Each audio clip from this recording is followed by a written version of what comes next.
అటు ఇటు తిరుగుతున్నాం. సమస్త చీకటిని బంధించండి. బలహీనంగా ఉన్న నీ బిడ్డలందరూ కూడా స్వస్థత పొందడానికి సహాయం చేయండి. సంఘము సేవను ఆశీర్వదించండి, వర్ధల చేయండి. రాలేకపోయిన వారిని క్షమించండి, వచ్చిన వారిని మీ దీవెనలతో నింపి నడిపించండి. యేసు నామమున అడుగుచున్నాము తండ్రి, ఆమేన్. ఇప్పుడు మనము ద్వితీయోపదేశ కాండం కదా, చివరి అధ్యాయం చదువుకున్నాం కదా.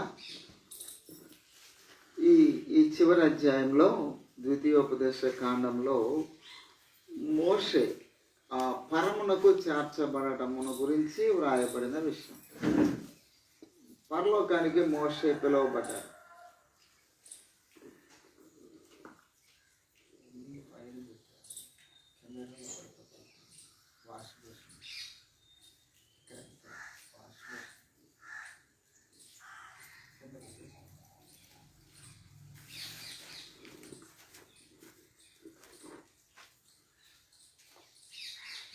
పిల్లలారా అక్కడ కింద పెట్టి చాలు, అంతే చాలు. పిల్లలారా, మోషే దేవుని కొరకు బహుగా పోరాడాడు. ప్రాణాలకి తెగించి ఫరో రాజుతో బహుగా పోరాడాడు. ఇది సామాన్యమైన విషయం కాదు. దేవుడు వెళ్ళమన్నాడు, వాస్తవమే. ఐగుప్తు వెళ్ళాడు. ఐగుప్తులో ఉన్న ఇశ్రాయేలీలను కానాను దేశానికి తీసుకురమ్మని దేవుడు చెప్పినప్పుడు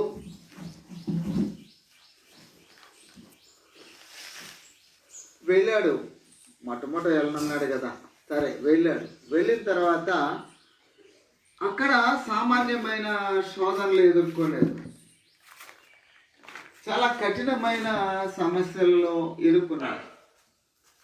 ఫరో ఎందుకని మోషే మాట వినాలి? వినడు కదా, సరే కదా. ఒక్కొక్కసారి ఒక్కొక్క కష్టం కలిగిస్తున్నప్పుడు ఫరో మనసులో ఏముంటుంది? మీకు చెప్తా. రేపు నేను వచ్చేసరికి నువ్వు ఈ పని చేయలేదు అనుకో, నీ తాట ఒలుస్తా అని కానీ చెప్పామనుకో, ఇష్టపడతారా? ఆ పని చేయరు కదా. రెండో రోజు, మూడో రోజు, ఏయ్ నువ్వు మాటికి వచ్చి నన్ను విసిగిస్తున్నావు, నీ ప్రాణం తీస్తానన్నావు కదా, అంతేనా? ఒకటికి 10 సార్లు చెప్తే ఏమంటారు మీరు? నాకు తెలుసు కానీ నన్ను విసిగించొద్దు అంటారా? అంటారు. ఏమో దీనులుగా ఎంతమంది ఉంటారో నాకు తెలియదు. కోపం ఇంతంత కోపం కాదు కదా. నన్ను విసిగించొద్దు అనే మాటలు మనకి ఎక్కువ వస్తాయి. కానీ ఇక్కడ ఫరో ఎంత కోపం తెచ్చుకున్నా, ఫరో మనస్సులో నా పవర్ చూపించాలి వీడికంటే అనుకున్నాడు తప్ప, మోషే దేవుని చేతిలో ఉన్నాడు, మనం దెబ్బతింటున్నాం, నష్టపోతున్నాం, ఇలా చేయకూడదనే జ్ఞానం రాలా. అలాంటి పరిస్థితుల్లో తలకాయ నరికేయచ్చు మోషే, ఫరో రాజు. అలాంటి పరిస్థితులు ఉన్నాయి. కానీ మోషే ప్రాణము మీదకి వస్తుందని తెలిసి కూడా ఎన్నడూ కూడా వెనక్కి తిరగలేదు. ఇంకోసారి నా ముఖం చూడొద్దని కూడా అన్నాడు. అయినా కానీ పట్టుదలతో వెళ్ళి ఇశ్రాయేలుని పంపుతావా లేదా, దేవుని ఉగ్రత నీ మీద ఉందని చెప్తూనే ఉన్నాడు. చివరికి ఎంత పరిస్థితి వచ్చిందంటే, తొలిచూలందరూ చనిపోయినప్పుడు ఇక మోషే కాళ్ళే పట్టుకున్నాడు ఫరో. నీకు దండం పెడతాను, నన్ను దీవించు, నా జనులను దీవించు, మీ ఇష్టం వచ్చినట్టు చావండి, ఎక్కడ పోతారో పోండి, మన ఆ దేశంలో అసలు మీరు ఉండొద్దని బలవంతంగా తరిమేశారు. అంటే మోషే పట్టు పట్టుదల కలిగిన వ్యక్తి. అర్థమవుతుందా? మోషే పట్టుదల కలిగిన వ్యక్తి. దేవుని కొరకు ఎవరైతే రోషం కలిగి ఉంటారో, పట్టుదల కలిగి ఉంటారో, దేవుడు వాళ్ళని వాడుకుంటాడు. అర్థమవుతుందా? అదంతా ఎందుకు జనరల్గా చెప్తాను. మీరేం చెప్పినా బలపరిచి మీ పక్షంగా ఎవరైనా చేరుతున్నారనుకోండి, మీరు వాళ్ళని ఎలా ఎంచుతారు? శత్రువుగానే. నా close friend, dearest friend, nearest friend అంటారు కదా. ఎందుకు? మిమ్మల్ని బలపరుస్తూ మీ మాటలో మాట కలిపి నడుస్తుంటే చాలా ఇష్టపడతారు కదా. మరి దేవుని కార్యాల కొరకు మీరు ముందుకు సాగేటప్పుడు దేవుడు మీరంటే ఇష్టపడ్డా? చాలా ఇష్టపడతాడు. మీరు దేవుని పక్షంగా ఉన్నప్పుడు దేవుడు మీ పక్షంగా ఉంటాడు. దేవుని యొద్దకు రండి, అప్పుడు ఆయన మీ యొద్దకు వచ్చును అన్న. ఎక్కడ? యాకోబు పత్రిక 1వ అధ్యాయం 4వ అధ్యాయం. యాకోబు పత్రిక 4వ అధ్యాయం 7వ వచనం 8వ వచనం చదవండి.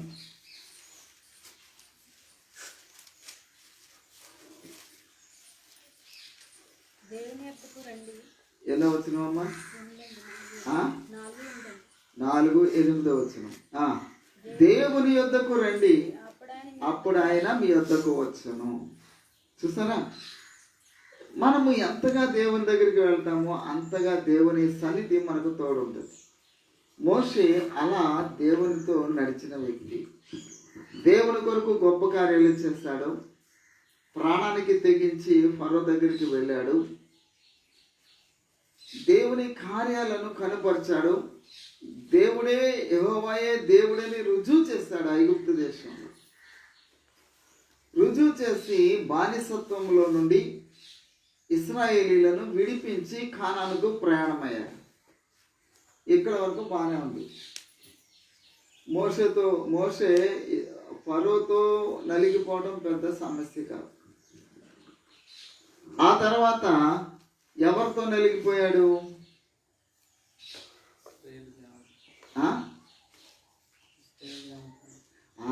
ఇశ్రాయేలుతోనే నలిగిపోయాడు.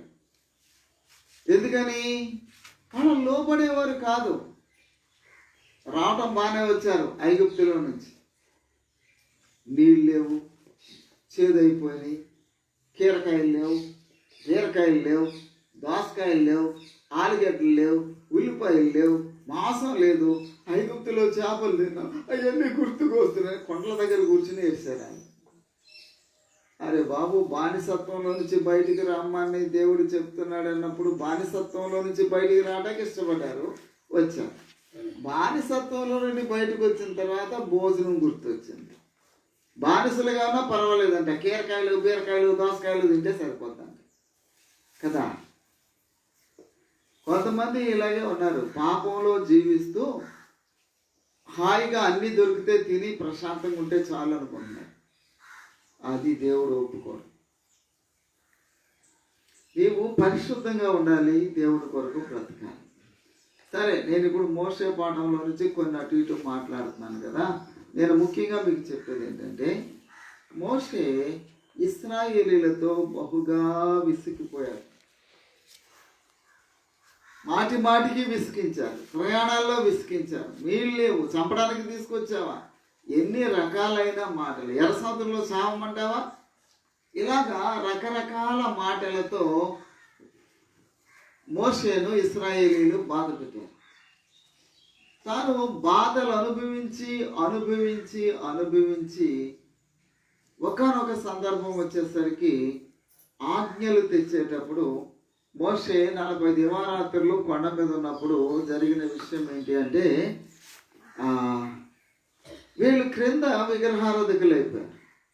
ఒక దూడను చేసుకొని దానికి పూజలు చేయటం మొదలుపెట్టారు, వ్యభిచరించడం మొదలుపెట్టారు, తాగి తందనాలాడటం మొదలుపెట్టారు, దేవుని పరిశుద్ధతను పాడు చేస్తారు.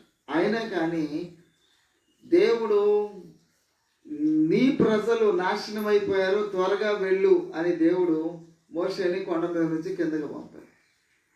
వచ్చినప్పుడు ఏం జరిగింది అంటే వీరు భయంకరమైన చెడు జీవితంలో ఉన్నారు. వ్యభిచారం, త్రాగుడు, జూదం, నరహత్య, అన్ని రకాల పాపాలతోటి విపరీతమైన పరిస్థితులతోటి ఉండిపోయారు. అందువల్ల దేవునికి చాలా కోపం వచ్చింది.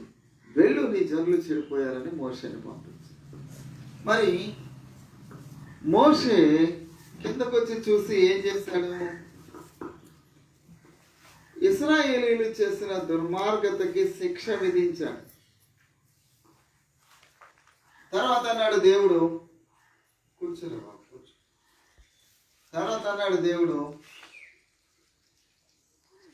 నిన్నొక్కడిని ఉంచుతాను, నీలో నుండి మళ్ళా నూతన జనాంగాన్ని నేను సిద్ధపరుస్తాను. ఈ వక్ర జనము వద్దు, లోబడని వాళ్ళని, ఈ ప్రజలు వద్దు, వీళ్ళని తీసేస్తానన్నాడు. మోషే ఏం చేశాడో తెలుసా? దేవుడి సన్నిధిలో సాష్టాంగ పడ్డాడు, సాగిలు పడి, అయ్యా, వాళ్ళని కానీ నీవు వద్దు అనుకుంటే ముందు నా పేరు తీసే పరలోక లిస్టులో, నేనే నరకానికి పోతా. నా జనుల్ని రక్షిస్తావా? సరే, నా జనుల్ని కానీ నువ్వు రక్షించకపోతే నన్ను కూడా వాళ్ళతో పాటు నరకంలో వేసేయి, నాశనం చేసేయి.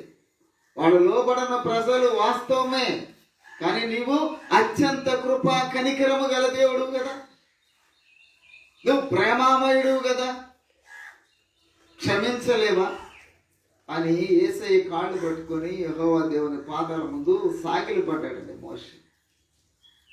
ఎంత మంచి మనస్సు!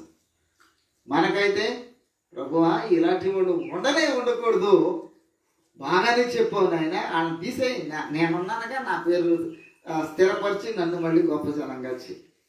నాకు అప్పటికే 80 ఎంతో వచ్చేసినాయి, మళ్ళీ పెళ్లి చేసుకుంటాను, మళ్ళీ పిల్లలకి అంటాను, మళ్ళీ నా సంతానం పెద్దదవ్వాలి, నన్ను దీవిస్తానన్నావు కదా అన్నాడు కదా.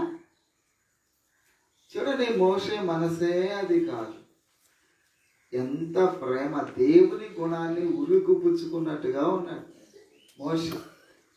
దేవుని ప్రేమ అంతా నింపుకున్నాడు తన లోపల. అందుకే దేవుని ప్రేమను గురించి ధైర్యంగా దేవునితో మాట్లాడాడు. నా పేరు తీసేయాలితే, అంతేగాని వీళ్ళని నాశనం చేయడానికి వీల్లేదని కన్నీరు కార్చాడు దేవుని సన్నిధి. ఇంత గొప్ప ధర్మశాస్త్రం, ప్రపంచంలో ఎక్కడా లేని ధర్మశాస్త్రాన్ని ఇచ్చావంటే మాకు నీ ప్రేమ కదా అది. ఇంత నీతి పవిత్రతను కలిగిన జనాంగాన్ని నువ్వు తయారు చేయాలనుకున్నావంటే నీ ప్రేమ ఎంత గొప్పది. ప్రపంచము నాశనములో ఉంది, ఈ నీతి కలిగిన ధర్మశాస్త్రము ఎవరికీ లేదు, ఇది మాకిచ్చావు. కాబట్టి నీ ప్రేమ గొప్పది. నీ ప్రేమను గుర్తు చేసుకొని మమ్మల్ని క్షమించు, ఇజ్రాయిల్ని క్షమించు, వారి దోషాన్ని మన్నించు. వాళ్ళని తీసేస్తే ముందు నన్నే తీసేయి అన్నాడు. అడ్డుపడ్డాడండి దేవుని సన్నిధిలో. ఏం చేశాడు? అడ్డుపడ్డాడు. 106వ కీర్తనలో మనము మోషే అడ్డుపడ్డాడు అనే విషయాన్ని మనం చూస్తాం. కీర్తనల గ్రంథములో చూడండి,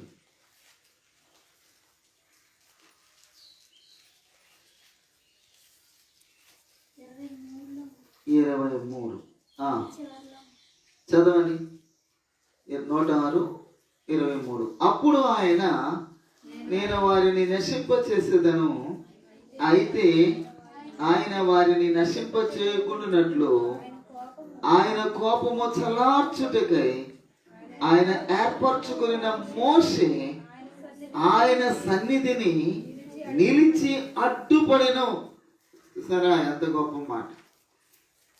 అంతటి ప్రేమ, ఓర్పు, సహనం మోషేకు ఉండిందండి. ఎంతటి గొప్ప మోషే ముందుకు సాగుతూ వచ్చాడో. ఇశ్రాయేలు ఎంత విసిగించిన సొంత బిడ్డలలాగా ఓర్చుకున్నాడు. ఒకనొక సందర్భం వచ్చేసరికి మెరీబా జలాలంటే బండను బండతో నీళ్ళు ఇస్తుందని దేవుడు చెప్తే అక్కడికి వెళ్ళి, ద్రోహులారా, నేను మీకు నీళ్ళు ఇవ్వాలని బండను కొట్టేస్తాడు కదా. అక్కడ పట్టుకోలేకపోయాడు. మానవ జీవితంలో అంత పరిస్థితులు ఖచ్చితంగా వస్తాయి. తట్టుకోలేని పరిస్థితులు, కోపం, క్రోధం ఇవన్నీ వచ్చే అవకాశం ఉంది. ఎందుకో తెలుసా? అప్పుడు మిరియాము చనిపోయింది. మిరియాము ఎవరు? మోషే అక్క. మోషే అక్క అప్పుడే చనిపోయింది. అప్పుడే వీళ్ళు పేచీలు మొదలు పెట్టేశారు. అప్పటికి ఏడుస్తూ ఉన్నారు, కన్నీళ్ళలో ఉన్నారు. ఎవరు? మోషే, అహరోను వీళ్ళిద్దరూ ఏడ్చుకుంటా ఉంటే మాకు నీళ్ళు నీళ్ళు నీళ్ళు అని మొదలు పెట్టారు. అప్పుడు కోపం వచ్చింది మోషేకి. రండిరా, మీకు నీళ్లు కావాలి కదా అని చెప్పేసి వాళ్ళందరినీ తీసుకెళ్ళి బండ దగ్గరికి, నేను మీకు నీళ్ళు ఇవ్వాలా అని చెప్పి కడుపు మంటతోటి కొట్టేస్తాను బండని. కానీ దేవుడు ప్రేమమయుడు. మోషే మాటను దేవుడు మోషేను గణపరిచాడు. కొట్టినా కానీ నీళ్ళు ఇచ్చాడు. దేవుడు మాట్లాడమంటే కొట్టేస్తాడు, అయినా కానీ నీళ్ళు ఇచ్చాడు. చూడండి, దేవుని ప్రేమ కూడా ఎంత గొప్పది. కానీ మనము ఒక రూలు తప్పితే జరిగేది ఏంటో తెలుసా? నేను ఒక్కసారి ఎక్కిన కొమ్మని నరికేస్తాను, తర్వాత పడుకోకుండా కాపాడు ప్రభు, ఈ ఒక్కసారికే నేను పడుకోకుండా కాపాడు, తర్వాత నేను ఇంకెప్పుడు ఎక్కిన కొమ్మని నరుక్కోనని చెప్పేసి అది నది ఒడ్డున పాతాళంలోకి ఎక్కడో అగాధంలోకి ఉన్న కొమ్మ, చెట్టు కొమ్మ మీదకి ఎక్కి నరుక్కొని ఈ ఒక్కసారికి కాపాడు, ఇంకెప్పుడు ఇలాంటి పొరపాటు చేయను అని చెప్పి ఎక్కిన కొమ్మని నరుక్కుంటే ఏమవుతుంది? ఈ ఒక్కసారికే తప్పు చేస్తున్నాను, ఇంకెప్పుడు ఈ తప్పు చేయను. ఓ పిల్లల, ఆ మాట అర్థమైందా? చెట్టు ఎక్కాడు, ఒక కొమ్మ ఇలాగా వాలిపోయింది. ఎక్కడికి? నదిలో కింద పాతాళంలాగా అగాధం ఉంది, ఈ నది వెళ్తానే ఉంది. ఈ చెట్టు ఎక్కి ఆ కొమ్మ తీసుకొని అక్కడ చూసాడు, ఈ కొమ్మని ఎలా నేను పట్టుకెళ్ళాలి. అయితే నేను అటు తిరిగి కొడితే చిన్న మొక్క వస్తుంది, ఇటు తిరిగి కొడితే పెద్ద మొక్క వస్తుంది. కాబట్టి చెట్టు ఇలా ఉంది, ఇక్కడ కూర్చుని ఇక్కడ నరికేస్తే ఏమవుతుంది? ఎప్పుడైనా ఎక్కిన కొమ్మ నరుక్కున్నారు? నరికితే ఏమవుతుంది? కాళ్ళు చేతులు ఎరగటమో ప్రాణం పోవటమో జరుగుద్ది కదా. అలాంటి పరిస్థితుల్లో మోషే ఇరుక్కున్నాడు. ఇప్పటి వరకు బాగానే ఉన్నాడు. ఇప్పుడు ఏం చేస్తాడంటే ఎక్కిన కొమ్మనే టకామని నరికేస్తాడు. మాట్లాడు బండతో అంటే కర్రతో కొట్టేస్తాడు. అంతే, అక్కడికి కార్యము జరిగింది, కొమ్మ నరకబడింది. కానీ ప్రాణమును కాపాడుకోలేని పరిస్థితులు ఏర్పడ్డాయి. కొమ్మ మాత్రం విరిగింది, కానీ ప్రాణం ఉండాలిగా, లేదు. అలాగే మోషే చేయకూడని పని అక్కడ చేశాడు. అందువలన దేవుడు అన్నాడు, చాలు, ఇక నీ పని అయిపోయింది, నీవు మీరేసావు, ఇప్పుడు వరకు నన్ను ఓర్చుకున్నావు, ఇశ్రాయేలును ఓర్చుకున్నావు, చెప్పిన పని అంతా చక్కగా చేస్తావు, ఈ కొంచెములో నీవు తప్పిపోయావు, నీవు ఇక వచ్చేయాలి, భూమి మీద ఉండటానికి నీకు ఛాన్స్ లేదు అన్నది. అర్థమైందా? చూడండి, మనం కూడా చాలా ఓర్చుకుంటాం, అకస్మాత్తుగా ఒకేసారి ఢామ్ అని వెళ్ళిపోతామా? అప్పుడు ఏమవుతుంది?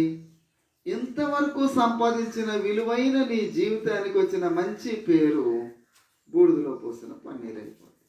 ఇక అంతే, నీ విలువంతా నాశనం అయిపోయింది, నీ పేరంతా నాశనం అయిపోయింది. కాబట్టి నువ్వెందుకు పనికిరాని పరిస్థితుల్లోకి దిగజారిపోతావు. ఇక్కడ మోషేను దేవుడు ఆ పర్వతంతో మాట్లాడు, ఆ బండతో మాట్లాడు, నీకు నీళ్ళు ఇస్తాయంటే బండను కొట్టాడు కదా. అక్కడతో దేవుణ్ణి అవమానపరిచాడు. చూడండి, ఇదే కీర్తనలో ఆ మాట కూడా ఉంటుంది. చూడండి, క్రిందకంటే వెళితే మెరీబా జలముల యొద్ద 32వ వచనం. మెరీబా జలముల యొద్ద వారు ఆయనకు కోపము పుట్టించిరి, కావున వారి మూలముగా మోషేకు బాధ కలిగెను. ఎట్లనగా వారు అతని ఆత్మ మీద తిరుగుబాటు చేయగా అతడు తన పెదవులతో కాని మాట పలికెను. చూసారా, ద్రోహులారా అనేసారు, కాని మాట. అందుకే మోషే గురించి సాతానికి భలే లోకు చిక్కిందండి. యోధా పత్రిక అంటే ఒకటే కాగితం ఉంటుంది, ఒకే అధ్యాయం ఉంటుంది. ప్రకటనకు ముందు ఉంటుంది ఒకే కాగితం, యోధా పత్రిక. అక్కడ 9వ వచనాన్ని చదువుదాం. అయితే ప్రధాన దూత అయిన మిఖాయేలు అపవాదితో వాదించుచు మోషే యొక్క శరీరమును గూర్చి తర్కించినప్పుడు దూషించి తీర్పు తెగింపక ప్రభు నిన్ను గద్దించునుగాక అన్నాడు. చూసారా, ద్రోహులారా అన్నవాడు ఎలా పరలోకం వెళ్తాడు చెప్పు? ఎలా తీసుకెళ్తాడు నీ దేవుడు పరలోకం అని మిఖాయేలుతో పోరాడాడు. మిఖాయేలు వచ్చాడు ఎవరిని తీసుకెళ్తాకి? మోషేకి ఆహ్వానం ఇవ్వటానికి పరలోకానికి.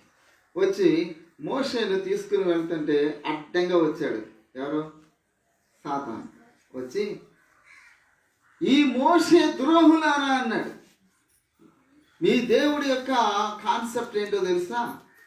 ద్రోహి అన్నవాడు నరకాగ్నికి వెళ్ళిపోవాలి.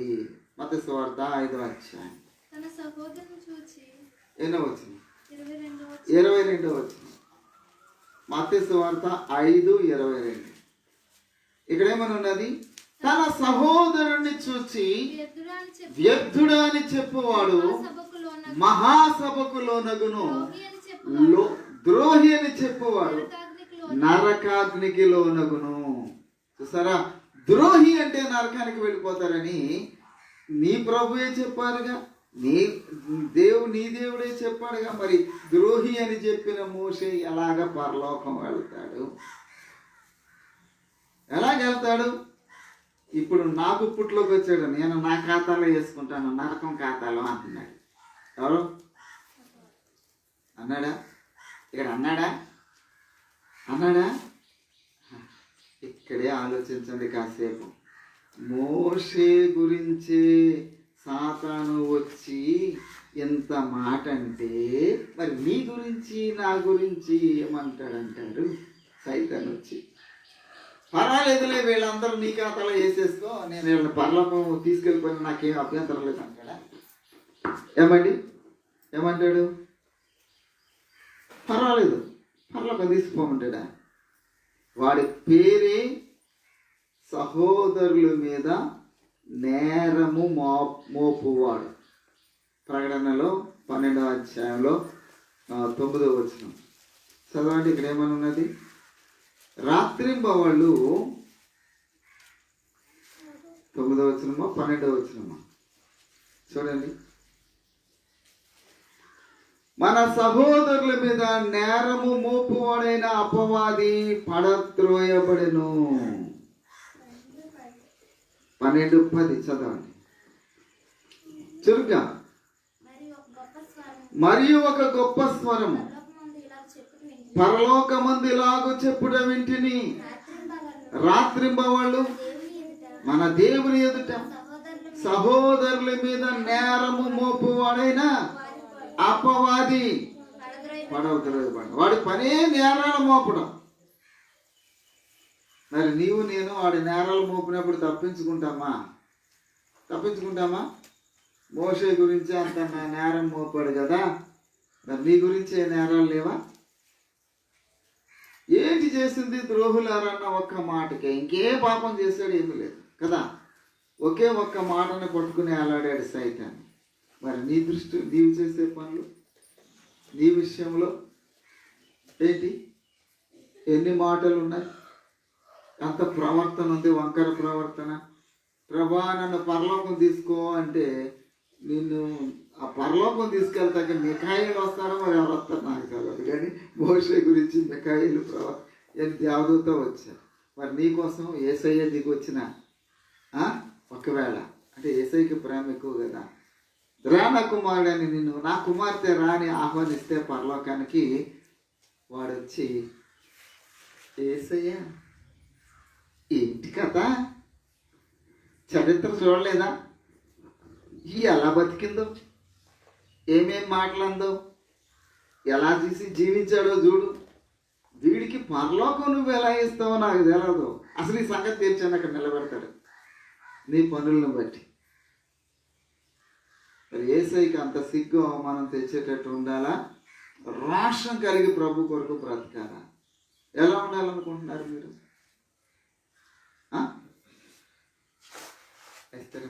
ఎలా ఉండాలనుకుంటున్నాం? రోషం కలిగి ప్రభు కొరకు బ్రతకాలి అనే జీవితం ఉందా? లేకపోతే అతని గారు నమస్కారం, నేను తప్పు చేశాను, నన్ను ఎలాగా వేసి పర్లోకం తీసుకెళ్ళదు కానీ నీతో పాటు నరకడానికి వచ్చేస్తానా? వెళ్ళిపోతారా? ఇక వదలడు కదా, ఆడు జరగలే పట్టుకుంటాడు. మోషని గురించే పట్టుకుంటే నిన్ను నన్ను పట్టుకోడా? పర్లోకం వెళ్ళిపోతే గ్యారెంటీ ఉందా?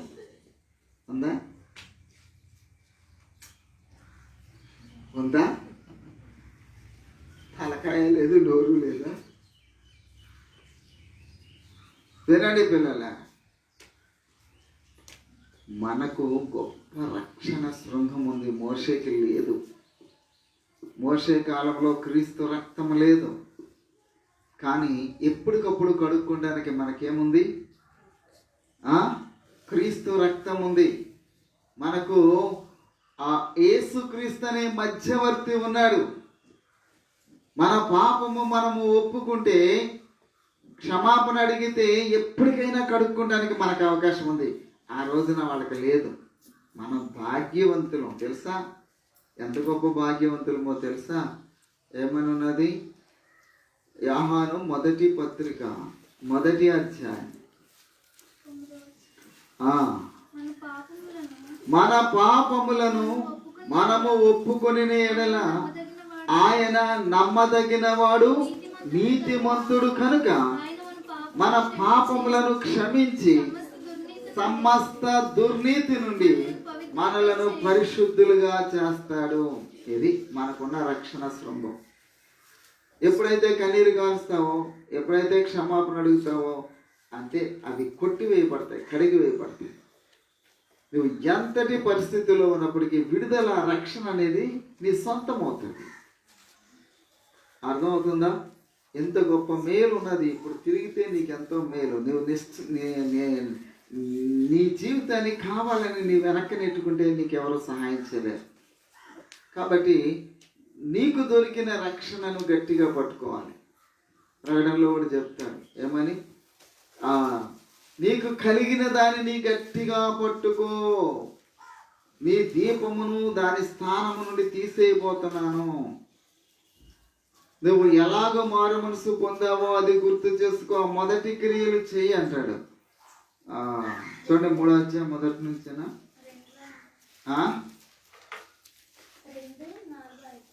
2వ అధ్యాయము గ్రంథము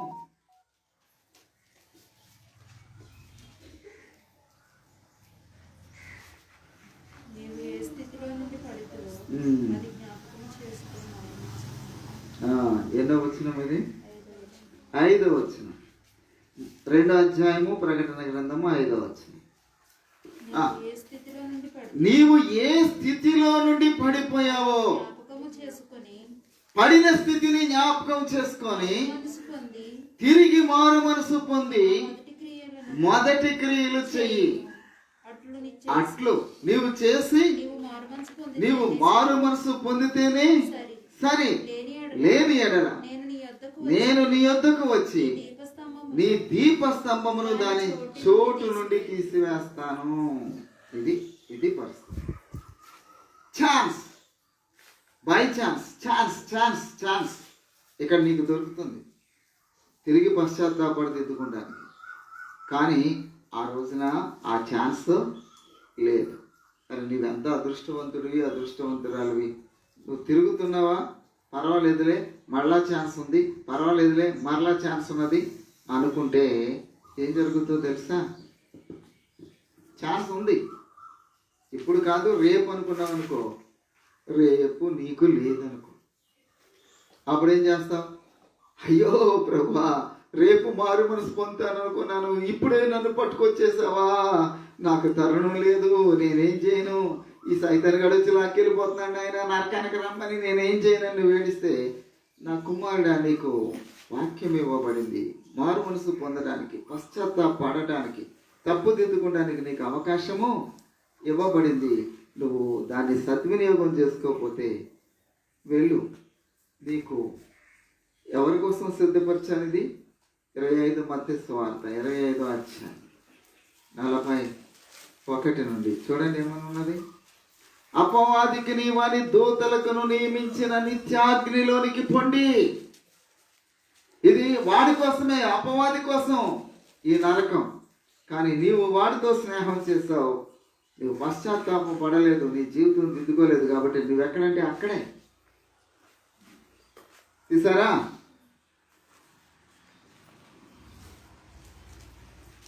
ఎంతసేపు?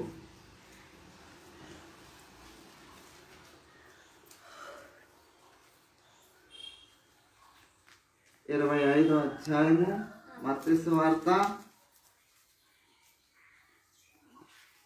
41 చెప్పాను కదా. అప్పుడు ఆయన ఎడమ వైపున ఉండు వారిని చూచి, శపించబడిన వారులారా, నన్ను విడిచి అపవాదికిని వాని దూతలకును సిద్ధపరచబడిన నిత్య అగ్నిలోనికి వెళ్ళండి. ఇది ఎవరికి? అపవాదికి, అని దూతలకు. నీకు రేపు కోసం ఎదురు చూస్తున్నావు, ఈరోజు దేవునికి నీ హృదయం ఇవ్వడానికి ఇష్టపడతలేదు. రేపులో జరిగేది ఏంటో తెలుసా? వాడితో పాటు వెళ్ళిపోతారు, వారి దూతలతో, అపవాదికిని వారి దూతలకును సిద్ధపరిచిన నిత్యాగ్నిలోకి వెళ్ళిపోతారు. కాబట్టి ఇప్పుడే మిక్కిలి అనుకూల సమయము, ఇదే రక్షణ దినమని దేవుని వాక్యం చెప్తుంటే మీరేమంటున్నారు? రేపు రక్షణ దినము, రేపే నిత్యత్వానికి మార్గము అంటున్నారు కదా. రేపు ఎంతమందికి ఇష్టం? రేపు ఎంతమందికి ఇష్టం? ఇప్పుడు అనేది ఎంతమందికి ఇష్టం? నా మాట వినపడుతుందా? ఇటు చూడండి. రేపు ఎంతమందికి ఇష్టం? రేపు అందరికీ ఈరోజు ఇష్టమా? సరే, ఈరోజు ఇష్టమైన వాళ్ళు ఎంతమంది? ఈరోజు ఏంటి? ఈరోజు లేదు, రేపు లేదు, ఒకలాగా చేయొచ్చింది. 2 ఈ రోజుకి 3, 4, 5, 6, 7, 8, 9, 10, 11 నెమ్మదిగా. ధైర్యమే లేదు. మిమ్మల్ని ఈజీగా వేసుకుంటాడు పొట్టులో సైతాను, ఆడి ఖాతాలో వేసేసుకుంటాడు ధైర్యం లేని. ఈరోజే అనేది మీకు ఇష్టమైతే ఇప్పుడే మీ హృదయాన్ని సరిచేసుకొని ప్రభుకి ఇచ్చేసేయండి. వెంటనే దిద్దుకోండి, వెంటనే మారు మనసు పొందడానికి ఇష్టపడండి. జీవితంలో రహస్యాలన్నీ కడుక్కొని బయటపడేయండి. ప్రభు రక్తము మిమ్మల్ని కడగడానికి ఛాన్స్ ఇవ్వండి. అప్పుడు తీర్పులోకి రాము, జీవంలోకి వెళ్ళిపోతాం, నిత్యత్వంలోకి వెళ్ళిపోతాం. అర్థమవుతుందా? తీర్పులోనికి రాము. అది యోహాను సువార్తలో చెప్పారు, నా యందు విశ్వాసం ఉంచేవాడు తీర్పులోనికి రాక. 5:23-24 వచ్చిన చూడండి.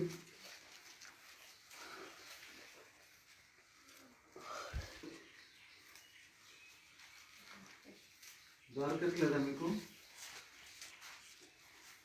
నేను చెప్తాను.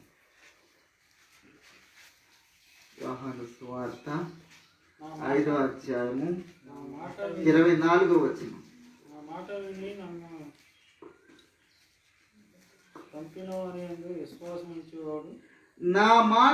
నన్ను పంపిన వారి యందు విశ్వాసం ఉంచేవాడు నిత్య జీవం గలవాడు. వాడు తీర్పులోనికి రాక మరణములో నుండి జీవంలోకి దాటి ఉన్నాడని నీతో నిశ్చయముగా చెప్తున్నాను.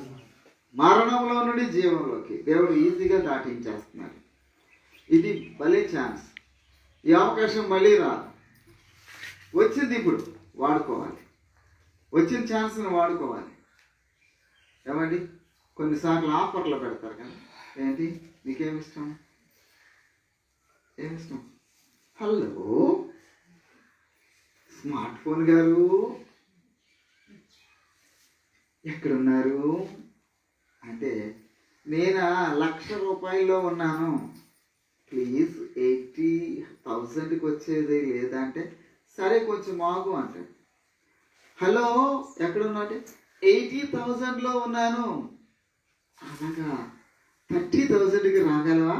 అయితే కొంచెం ఆగు అని just best offer, only 1 day 1 hour అని పెడతాడు కదా. పెడతాడా?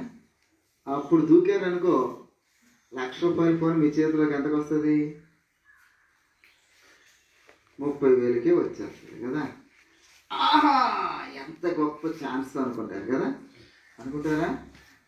అనుకుంటారు. అనుకోరైతే అనుకుంటారు. అది నిజమో ఉంటుందో నాకు తెలియదు, కానీ వాడు నిజంగా అలా ఇస్తారో లేదు నాకు తెలియదు. కానీ ఏసై ఇచ్చారు మీకు ఆఫర్. ఎంత గొప్ప ఆఫర్ ఇచ్చారంటే, నువ్వు ఎలాంటి దానివైనా ఎలాంటి వాడివైనా నా యందు విశ్వాసం ఉంచు, నీ అవిధేయతలు సరి చేసుకో, మారు మనసు పొందు, నా రక్తంతో నిన్ను కడిగేస్తాను, ఇక ఎన్నటికీ నీకు నరకంతో పని లేదు, నిత్య జీవానికి నేను వారసత్వం ఇస్తాను, నిన్ను నడిపిస్తానని దేవుడు అంటున్నాడు. ఇష్టమేనా? ఇష్టమేనా? ఇష్టమే కానండి, ఈరోజు కాదండి కదా. ఇష్టమేనండి కానీ నాట్ నౌ, టుమారో కదా. రేపు ఎవరిది? రేపు అనేది సైతాంది, ప్రభుది ఇప్పుడే, ఈరోజే. ఇదే మిక్కిలి అనుకూల సమయం, ఇదే రక్షణ దినం.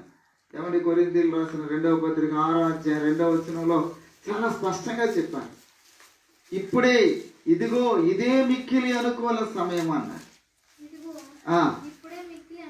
మిక్కిలి అనుకూలమైన సమయము, ఇదే రక్షణ దినం. ఇదే ఈరోజు. దీన్ని వాడుకుంటలేదు, అది బాధాకరమైన విషయం. మీరు ఈ రోజున వాడుకోండి, రేపటి కోసం ఎదురు చూడద్దు. మరణములో నుండి జీవంలోకి వెళ్ళిపోవడానికి ఛాన్స్ మోషేకు లేదా? ఛాన్స్ మోషే కాలంలో ఉన్నవాడికి లేదు. కానీ మోషేకు ఎందుకు దేవుడు ఛాన్స్ ఇచ్చాడో తెలుసా? ఎందుకు ఛాన్స్ ఇచ్చాడో తెలుసా? అడ్డుపడ్డాడండి. పైన చదువుకున్నాం మనం. ఏం చేశాడు? నరకానికి వెళ్లకుండా అడ్డుపడ్డాడు. ఇశ్రాయేలీయుల కొరకు ప్రాణం పెట్టాడు. నా పేరు తీసే, నన్ను నరకంలో పడే, వీళ్ళందరినీ రక్షించాల్సిందే, నీకు చేతకాక అరణ్యంలో చంపడానికి తీసుకెళ్ళావని జనులు చెప్పుకునేటట్టు చేస్తావా?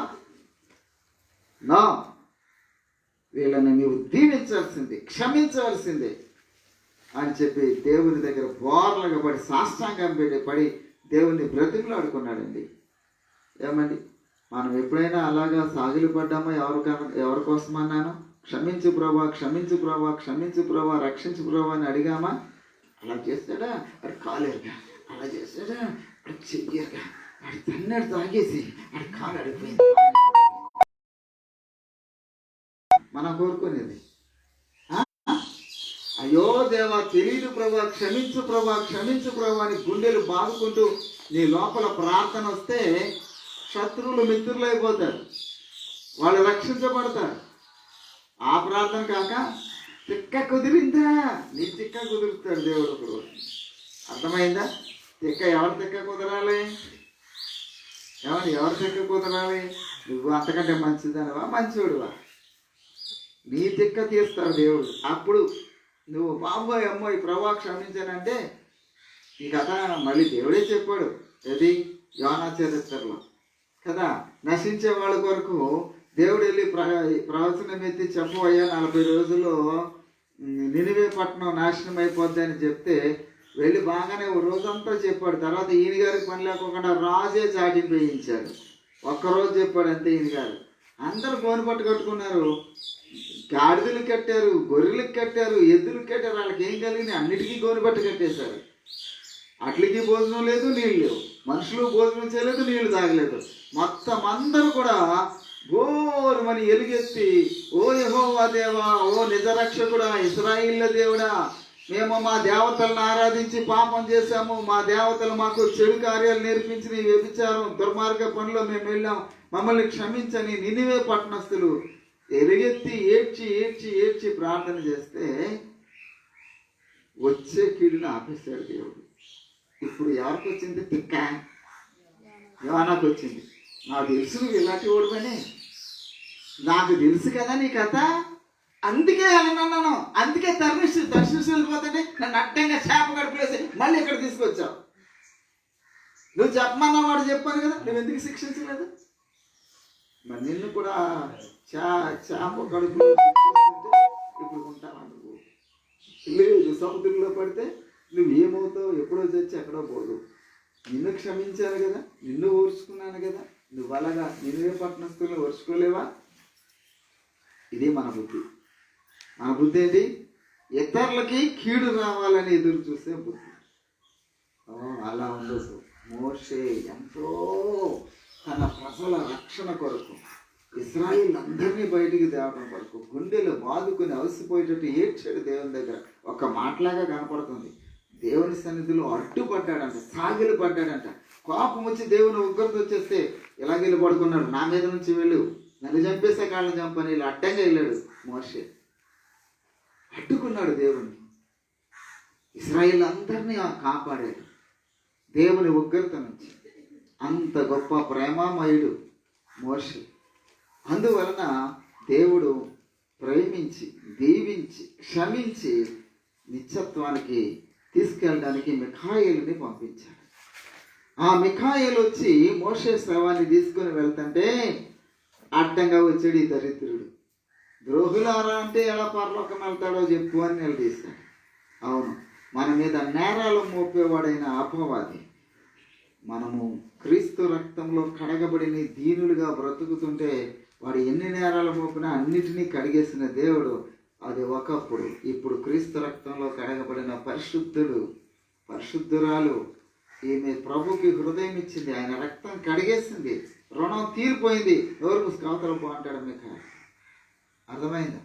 ఇప్పుడు మోషేని అక్కడ దేవుడు ముగించడానికి గల కారణం ఆయన సత్యవంతుడు, న్యాయవంతుడు కాబట్టి. కానాని వెళ్ళడానికి వీల్లేదన్నాడు. చూడు, నీకు చూపిస్తున్నాను. ఈత చెట్లు చూడు, ఈ అంజూరపు చెట్లు చూడు, ఇదిగో ఈ కనులెత్తి చూడు, యోర్దాను నది చూడు, ఆ చుట్టూ ఉన్న ప్రాంతం చూడు, ఎంత మాధుర్యమైనదో, మధురమైందో, పాలు తేనెలు ప్రవహించే దేశమో. ఇదంతా నీకే, నీ ప్రజలకే నేను సిద్ధపరిచాను. కానీ నీవు ఇక్కడ వరకు తీసుకొచ్చావు చూడు, అంతవరకు నీకు తప్ప ఇక నువ్వు అందులో అడుగు పెట్టడానికి నో ఛాన్స్. ఎందుకంటే తప్పు చేస్తావు, నేను యథార్థవంతుడును కాబట్టి నీకు ఛాన్స్ ఇచ్చాను. కానీ నీవు అక్కడ అడుగు పెట్టద్దు, ఇక్కడ పరలోకానికి నిత్యత్వానికి వచ్చాయి. మిఖాయేలును పంపుతున్నానని చెప్పేసి దేవుడు పంపినప్పుడు మిఖాయేలు వచ్చి మోషేని తీసుకుని వెళ్తాడు. అడ్డంగా వచ్చాడు, కానీ దేవుడు ప్రేమమయుడు, తప్పుదిద్ది ప్రేమించి మోషే పట్ల గొప్ప కార్యాలను దేవుడు చేశాడు. అక్కడ ఎక్కడ మోషే యొక్క శరీరము చూడండి,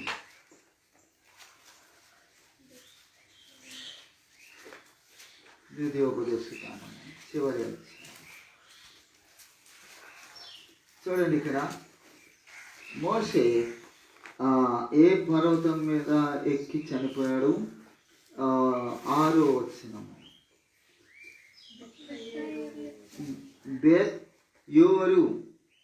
బెత్పయోరు ఎదుట మోయాబు దేశమునందలి లోయలో అతడు పాతి పెట్టబడను. అక్కడ వరకునే. తర్వాత మళ్ళీ అక్కడికి వెళ్ళి చూస్తారు, చాలామందిని వెతికారు, అక్కడ సమాధి లేదు, ఎముకలు లేవు, ఏమీ లేవు. ఆ తర్వాత ఏమైపోయిందో ఆ సమాధి ఎవరికి తెలియదు, అక్కడ లేదు. మరలా నేటి వరకు ఎవరికి మోషే సమాధి కనబడలేదు అని రాశారు. అంటే దేవుడు అక్కడ సమాధి చేసిన తర్వాత మోషే ఆ కొండ మీద చనిపోయిన తర్వాత అక్కడ సమాధి చేశారు. మరలా వెళ్ళి వెతికినా కానీ మోషే సమాధి ఎక్కడుందో ఎవరికి కనబడలేదు. అంటే ఒకవేళ దేవుడు ఆ శరీరముతోటి లేపుకొని ఒకవేళ పరలోకం తీసుకెళ్ళాడా తెలీదు, లేకపోతే ఆ ఎముకలు అప్పటికప్పుడే పూర్తిగా శరీరంతో సహా అది మాయమైపోయిందా తెలీదు. దేవుని శక్తి మనకు తెలీదు, దేవుడు ఏం చేస్తాడో మనకు తెలీదు. కానీ ఆ సమాధి అసలు కనబడలేదు. అంటే ఇక్కడ మనము యోధా పత్రికలో చూస్తే మోషేని పట్టుకుని దేవుడు మిఖాయిల్ని పంపించి తీసుకెళ్ళినట్టుగా మనం చూస్తున్నాం. కాబట్టి ఆ శరీరము విషయంలో తర్కించినప్పుడు ఇక్కడ మనము చూసిన భాగములో ఈ శరీరమును మరి తీసుకొని మిఖాయిలు వెళ్ళిపోయాడా, మోషే వెళ్ళిన తర్వాత అది కూడా తెలియదు. మరలా యోధా పత్రిక చదవండి 9వ వచనం. మిఖాయేలు అపవాదితో వాదించుచు మోషే యొక్క శరీరమును గూర్చి తర్కించినప్పుడు దూషించి తీర్పు తీర్చ తెగించక ప్రభు నిన్ను గద్దించిన గాక అన్నాడు. అంతే, నువ్వెవడు మాట్లాడతా కానీ దూషించలేదు, తెగించలేదంట. అందుకంటే అక్కడ శరీరాన్ని పట్టుకుని వెళ్ళాడేమో తెలియదు. ఇది మనకు ఊహకు అందరూ వాదించాడు అని ఉన్నది కాబట్టి మిఖాయేలు వచ్చి పట్టుకెళ్ళాడా తెలీదు, లేదా ఆ మహిమ శరీరంగా లేపబడిందా అది తెలీదు. మొత్తం మీద మోషే శరీరం గురించి ఒక పరిస్థితి, అక్కడ ఒక క్రియ మాత్రం జరిగింది. అపవాది మాత్రం వచ్చాడు, మిఖాయేలు వచ్చాడు. కానీ ఇప్పుడు ఇశ్రాయేలీయులు వెతికితే మోషే శరీరం ఎక్కడ దొరకలేదు. కాబట్టి ఆయన ఇష్టమై ఒకవేళ శరీరాన్ని తీసుకెళ్లారా లేకపోతే తిరిగి లేపి తీసుకెళ్లాడా దేవుడు, ఏమైందో తెలీదు. వాదన మాత్రం అక్కడ జరిగింది. మిఖాయేలుకి సాతానికి మధ్యన వాదన జరిగింది. మోషే శరీరము ఇశ్రాయేలీయులు నేటి వరకు మనము ప్రభు సన్నిధిలో మనము బహుగా తగ్గించుకుందాం, మన జీవితాన్ని దిద్దుకుందాం. వాక్యాన్ని వెంటనే కాదు, తప్పులు దిద్దుకుంటూ ముందుకు వెళ్ళటానికి, విశ్వాసంతో నిరీక్షణతో ప్రభుని వెంబడించడానికి, మారు మనసు పొందడానికి మనం ఇష్టపడదాం. ప్రభు దీవిస్తారు. ప్రార్థన చేసుకుందాం. ప్రభు సన్నిధిలో మనం తగ్గించుకుందాం. హృదయం అంతటితో ప్రార్థన చేద్దాం. ప్రభు నన్ను కనికరించి మనం అడుగుదాం. మౌనంగా ఉండొద్దు, ప్రార్థన చేయండి. ప్రభు పాదాలు పట్టుకుందాం. ప్రేమ కలిగిన ప్రభా, ఈ బిడ్డలను మీ చేతికి అప్పగిస్తున్నాం. కరుణించండి, కరుణించండి ప్రభా. బిడ్డలు తప్పు దిద్దుకోవడానికి సహాయం చేయండి. ఇదే మిక్కిలి అనుకూల సమయం, ఇదే రక్షణ దినం అని చెప్తున్నారు. వెంటనే లోపడటానికి సహాయం చేయండి ప్రభా. జీవితంలో వెలిగించబడడానికి సహాయం చేయండి. రక్షణ పొందడానికి సహాయం చేయండి. అపవాది బంధకాల నుండి విడిపించండి. నిత్య జీవానికి వారసులుగా చేయండి. ఓ దేవా, వట్టి వాడిని ప్రార్థించుండగా మీ గొప్ప దీవులతో వీరిని నింపి నడిపించమని, మా మధ్యన రోగులను స్వస్థపరచమని, దురాత్మలను బంధించి, రానున్న వైరస్లన్నిటినీ కూడా బంధించి ప్రభా, నీ బిడ్డలను కరుణించి, మా దేశం యొక్క పాపము శాపము తొలగించి, మీ కనికరము దయ రానిచ్చి వెలిగించమని వేడుకుంటున్నాం ప్రభా. వట్టి వాడను ప్రార్థించుండగా ఆ ప్రియులను, వారి కుటుంబాలను, పాడి పంటలను దీవించండి, ఆశీర్వదించండి. మిమ్మల్ని హత్తుకుని నడిచేవారుగా చేయండి. యేసు నామములో అడుగుచున్నాము తండ్రి, ఆమేన్. ఒక పాట పాడుకుందాం.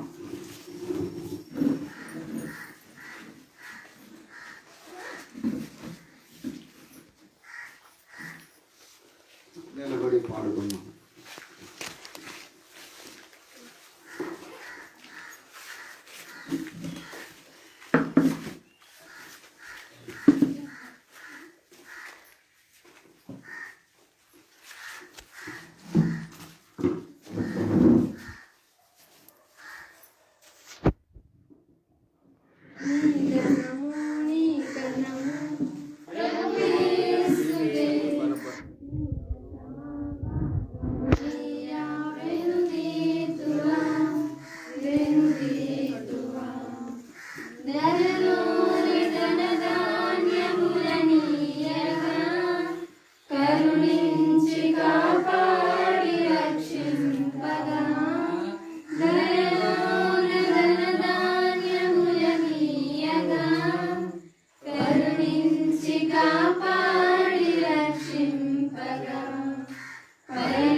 ప్రభా ఈ బిడ్డలను దీవించి ఆశీర్వదించండి.